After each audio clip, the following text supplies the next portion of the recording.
World War II.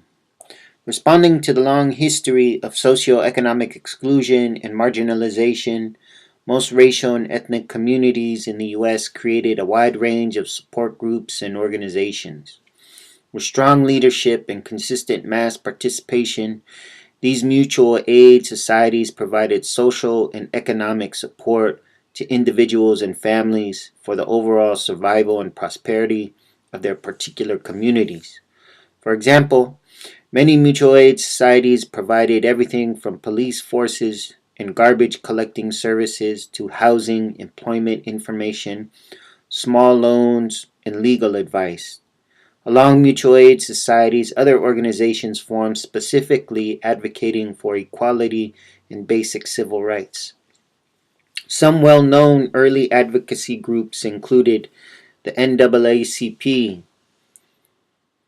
the National Association for the Advancement of Colored People, LULAC, the League of United Latin American Citizens, and the JACL, Japanese American Citizens League. These organizations primarily utilized the justice system, arguing for a wide range of issues, including the right to vote, the right to naturalized citizenship, and the right to education. Early civil rights organizations also articulated a strong assimilationist approach, arguing that the fight for civil rights also involved the burden of proving your Americanness through demonstrations of loyalty and patriotism. Thus, following the Japanese attack on Pearl Harbor and the U.S. entry into World War II, these organizations encouraged their young men to volunteer for the military.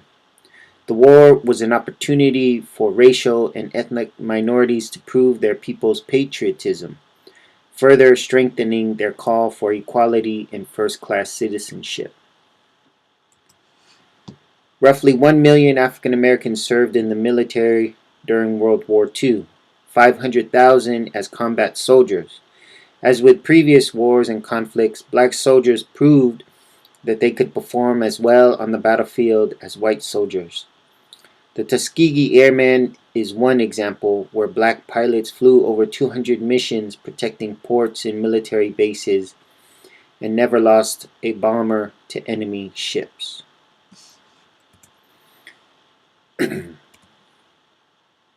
Even with their families being herded into concentration camps, Japanese Americans enlisted in the 442nd Regimental Combat Team. The 442nd fought in the Allied invasion of Italy in 1943 and was the most decorated regiment in American Army history. American Indians also fought in large numbers during World War II. A select unit of Marines at Camp Pendleton in San Diego County developed a secret battlefield code based on the Navajo language. Hundreds of Indian code talkers served in the Central and South Pacific, fought alongside white soldiers, and played a pivotal role in outmaneuvering and crushing Japanese forces. Close to 500,000 Latinos served during the war as soldiers, mostly Puerto Ricans and Mexican Americans. They served in Europe and the Pacific and suffered a disproportionate number of casualties.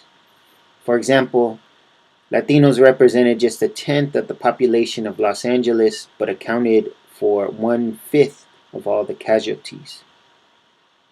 Continuing today, most of the countless documentaries, Hollywood movies, and traditional history textbooks pay little to no attention to the contributions of people of color to the victory of World War II.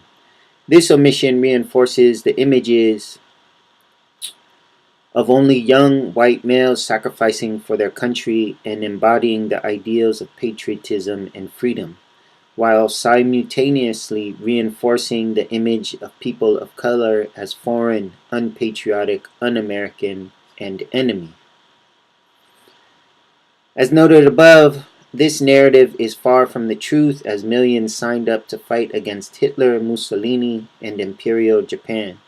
Many were drafted, while others volunteered, seeking adventure or to escape the social and economic confines of the rural areas and urban ghettos of America. Many also enlisted, believing their sacrifice would push America to accept people of color and immigrants as full-fledged citizens with the same rights as everyone else, if not if not only heightened their sense of contribution to America, but they also argued that their patriotism would open doors of acceptance into the dominant American culture. Equally important as the contributions on the battlefield, the effort on the home front played a decisive role in the victory of World War II. This required the massive production of military equipment, including thousands of ships, planes, uniforms, boots, jeeps, trucks, artillery, ammunition, etc. This was a watershed moment for people of color, immigrants, and women, as the military buildup provided good-paying industrial work for thousands. While the steady paycheck elevated many economically, most people of color and women experienced widespread discrimination. Most were barred from unions and only allowed to work the lowest paying positions, while non-whites were excluded from living in certain neighborhoods and discriminated against in public areas, such as restaurants, swimming pools, and movie theaters.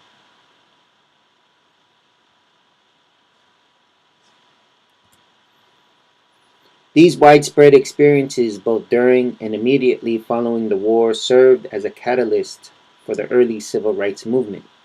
Many blacks questioned the efforts to fight for freedom abroad while they were being lynched in the segregated South.